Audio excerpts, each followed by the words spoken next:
আপনার যে অভিযোগ ছিল সেই অভিযোগটা কি সত্যি দাদা?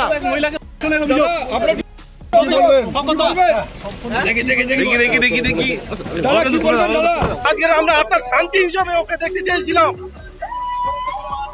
কিন্তু বর্তমানে উনি প্রশাসন যেভাবে ওকে দড়ি বাঁধা থেকে সরে যাক, ওকে যেভাবে নিয়ে গেছে এবং পুলিশ আমাদের যেভাবে লাঠিচার্জ করেছে এর তীব্র নিন্দা জানাই। আমরা এখান থেকে সিএম কে আমরা বলতে চাই যে আজকের একটা নটরাজ ক্রিমিনালকে এইভাবে কেন নিয়ে গেল, আর পুলিশ প্রশাসন আমাদের নির্বিকার দর্শকদের কেন লাঠিচার্জ করেছে এর উত্তর দিতে হবে প্রশাসনকে।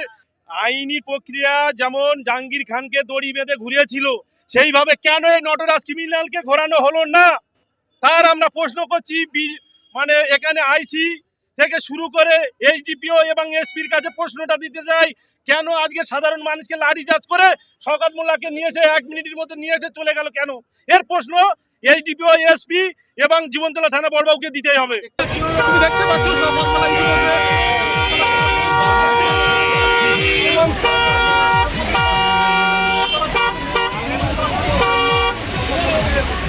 হচ্ছে